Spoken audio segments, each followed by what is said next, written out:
Wait, why did I select 1 min? Okay, let me do this. 10 minutes. Let's see what I can make out of this. Okay, good. I'm white. Playing against Mr. Who is this? Quick Quiff. Okay, hello. Nice to see you. As you can see, I'm currently at 10,000, and I need to get better. I want to be 11,000. Let's see how he plays, because I'm playing the Italian. Probably he... Okay, nice defend. Okay, let's do this. Right level. So if he would have played bishop c5 in the original position, I'd do this. Okay. What is this? Okay, I just take this, I guess. Okay, then welcome to the fried level attack, which basically will just dominate you. Oh wait, he knows this. He knows he can play this move.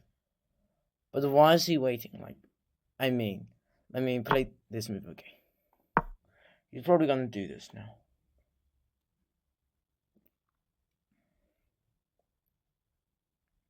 Yep, this is bad. I think I forgot the variations. Let me quickly figure out what to do.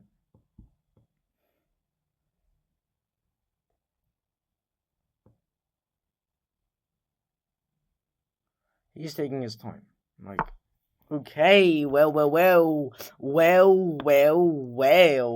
I think you've chosen the wrong move, I guess. It's check, so you can't take. It's gonna be making a few moves if he isn't careful, because I have Queen f7 coming up the board. What he should have done was probably something like Knight bd7 or Knight to b4 there. Knight to b4 would have been a good move. Okay, then I guess I just launch in the checks, do I? What is this? Does this work? I think it does. Wait, does it try something like mate or something? I remember there's a variant where... Oh, wait. Okay.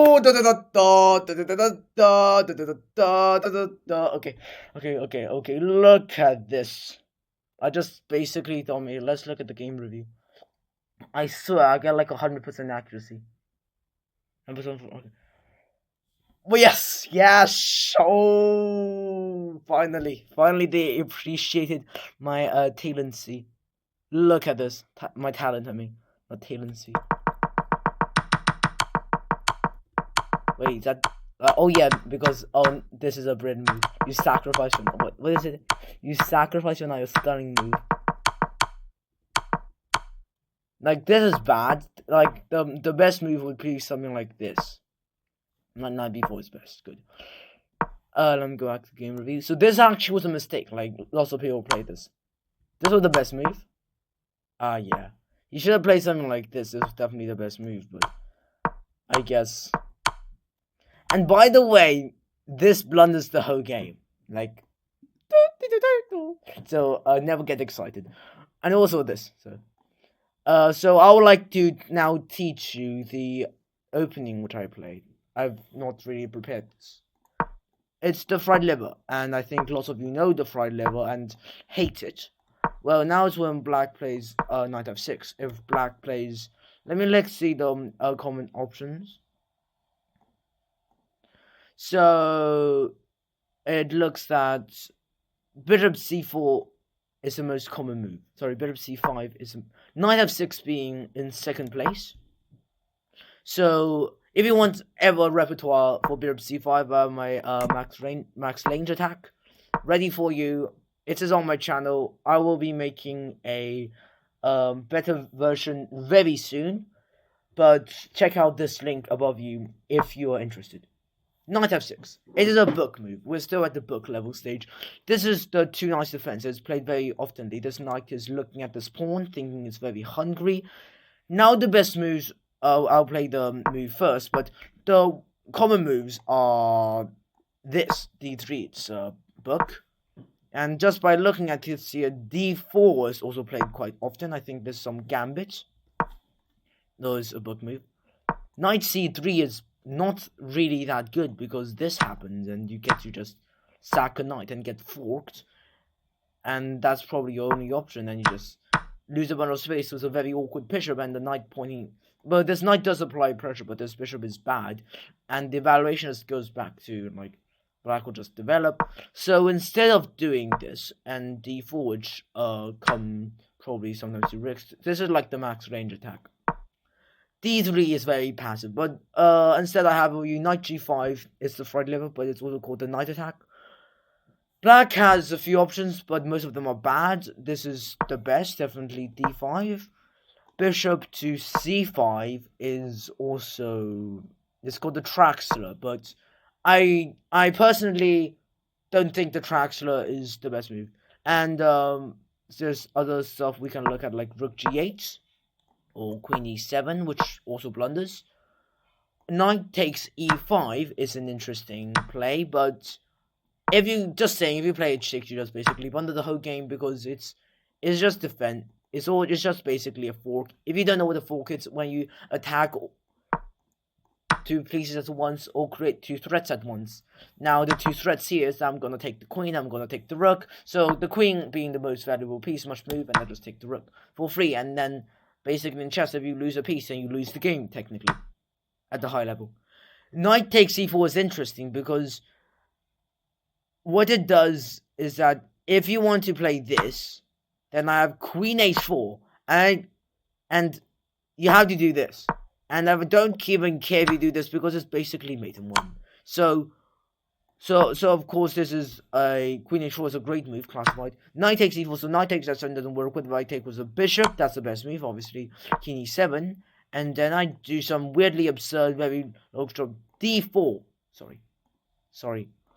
d4, but most people would probably just say retreat the bishop. And that's just bad, because you blunder a whole knight, and you can't even take the knight, so you do some abstract stuff. But knight takes e4 is interesting. I'll cover this in the next video. Queen takes e7, just get the free pawn, and his king has to go to e8, and now he threatens stuff like this. Rook g8, similar idea, but blunders instantly because this is a fork. Like, he has to move his king and just basically falls. This is what people do, and then, well, knight h7 is the most natural move, but also the computer recommends knight c7, knight c3, which I'll play. Bishop c5 is the Traxler counterattack, which basically says, of course, bishop takes f7 would be a relatively better option. d4, oh my god, this computer. But if I go for knight takes f7, he does this. And what I do is do this, just do this. Because if you take, he gets a series of checks, and okay, I'll do what the computer tells me to do. I'll go to e3, but people just go to e7, and basically this happens. All you have to, if you go anywhere else, it's basically mate, and this, you have to take this, boom. And the Traxler will be also covered with a knight takes e4 in a separate video. I can't put everything in everything. But knight g5, and the most common response for your opponent in all these choices is d5, because it's the most common, and it's the one that basically doesn't lose any material. Now, what do? You take. So, after you take, very interesting things happen. You're attacking the knight, but you also blocked your own way for the attack. So you need to run away this knight. Run this knight away. Dum, dum, dum, dum, dum. These are all the places you can go. Like, this is illegal, by the way. This is illegal, and this is illegal. But the question is, why do I give up a pawn? Like, that's the main question. So, of course, this is what we consider the Polero defense, the best move. This is often played as a frict. I'll show you this very soon. This is the Kloss Gambit, which doesn't do any good technically. And of course you have the normal variation, which basically means you lose. It's a mistake. Let's go for the normal variation. Knight to a5, counter-attacking a bishop and running out, although technically black is down the pawn. Don't even hesitate to come out, just give a check. And what black will do? Well, black can block with c6. Or they can't put the knight back because it's just basically a free knight. Or they might do this. If they play c6, just take. Like, Like you're losing this pawn anyway. You're losing this pawn anyway. So just take. They taking with the knight just gets you pinned. So they take with the bishop, and then you have to retreat. I recommend, like, there's abstract ideas like queen f3. I recommend retreating to e2, which is not really liked by the computer. Of course, you can go back to d3, but I'll show you the consequences. And abstract ideas like queen to f3, which basically means you can't take my bishop because of penny, but probably normal people would do rook b8, which makes the position equal. I'll not dwell on that. I recommend you to either play bishop d3 or bishop e2. I recommend e2 because it's a more passive square, but you get more development. And what black would do to play h6. They can play other stuff like knight to d5, do spazzy stuff like c5, but I think they'll just want to kick out your knight. Now, do you go to h3 or f3? f3 is the more natural response. By the way, b4 is just bonkers. Sorry, b4 is just bonkers. Don't do that. Knight takes f3, e4 continues the attack, knight to e5, bishop continues the attack, and now your knight basically can't go anywhere, and you say, I'm going to protect it.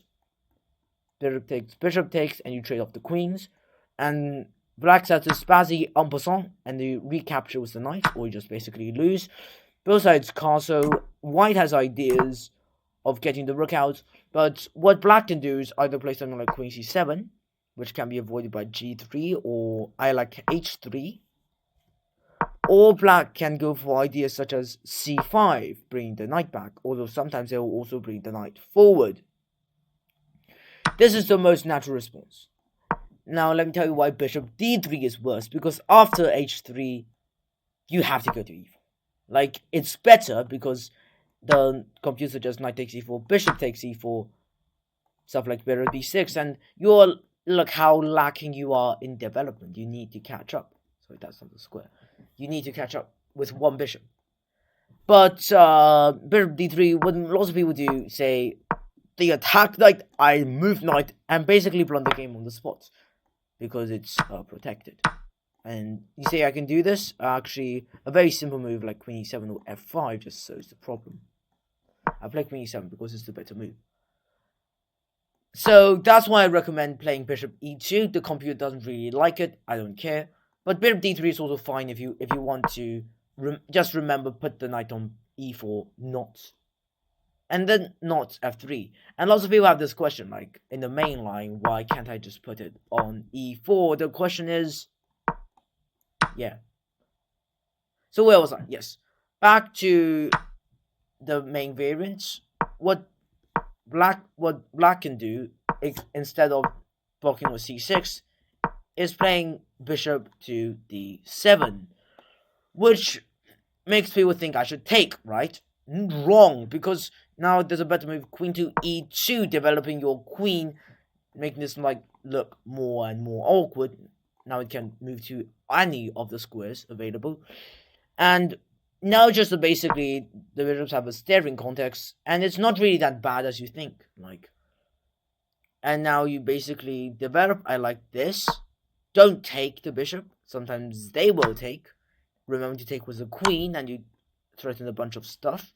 And this all can be defended with one move, which is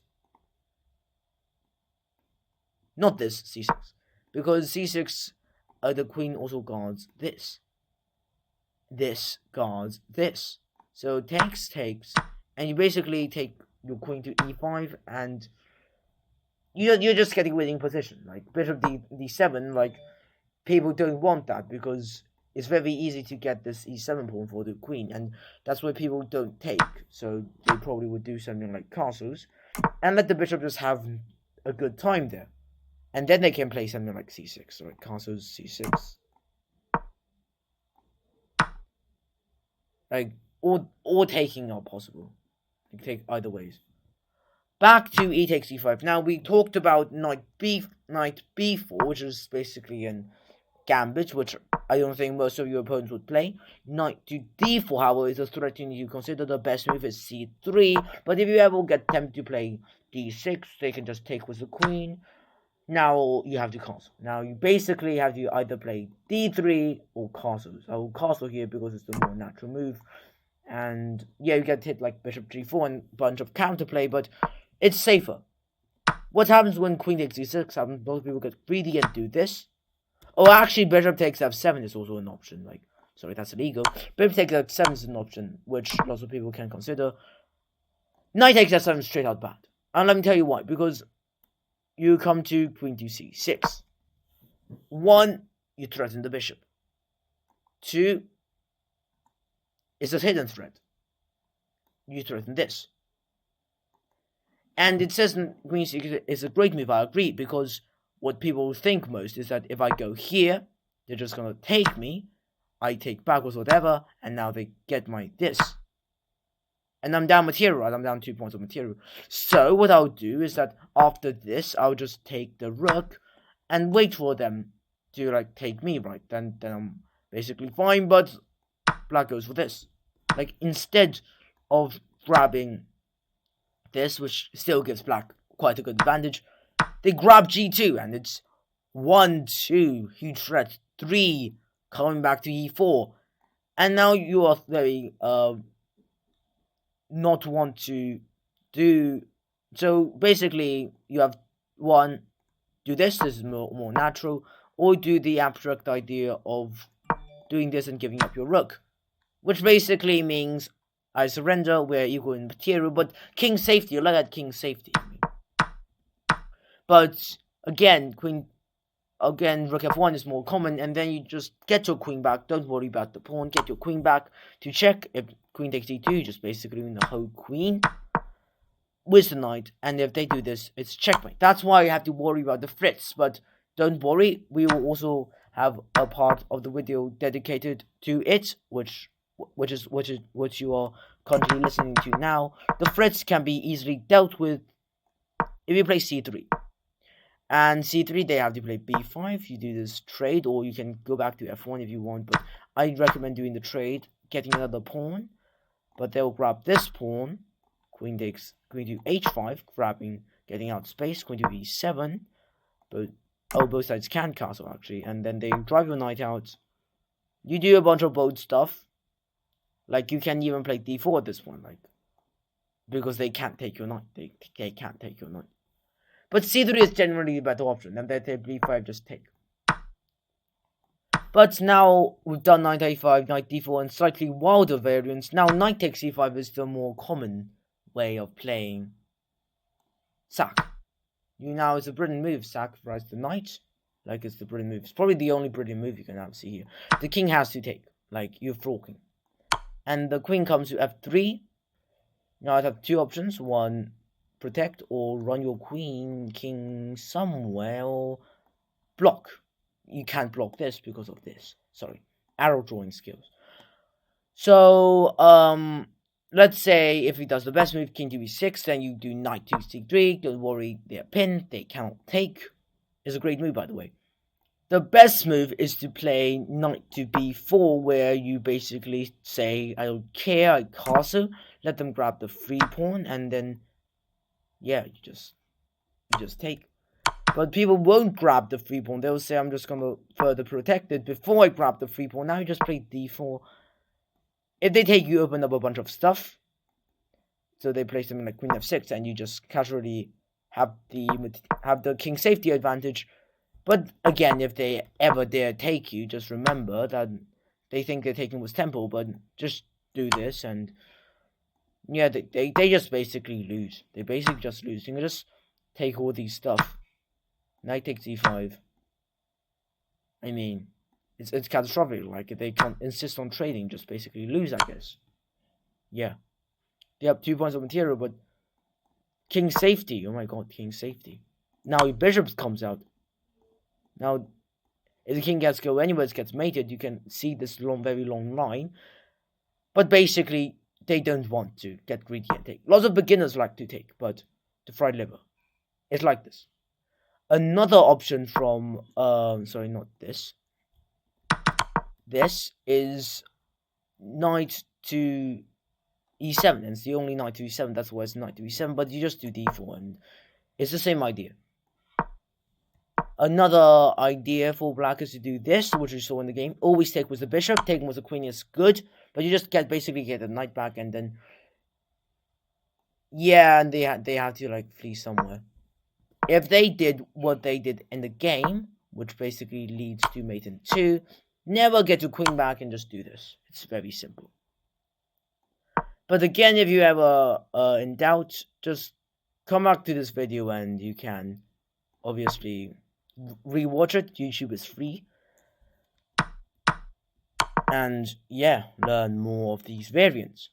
However, let's say black wants to, like, if black's also here, take with the bishop, and you also start the mate here. Like, black has to do stuff. Like, black needs to stop your mate. And then you can grab, like, this destroys structure, etc. King e6 is definitely the better option, but king e8 you just take. Queen f3, what if he blocks? Well, if he blocks, then you have bishop takes e5. The king has to go somewhere. If he goes somewhere, then you just basically take this. The queen might take. Just trade queens, me. And then castle, you get the better position. You are up entire pawn, and look at, like, you think your pieces are not developed. They've also lost castling rights. King safety is not a massive issue for them, but this pawn will be very soon targeted by so many pieces. Like, it's basically, like, let me show you. Like, say if they want to protect the pawn, they do this. Rook e1. Like, say they know they're in the pin, they do this.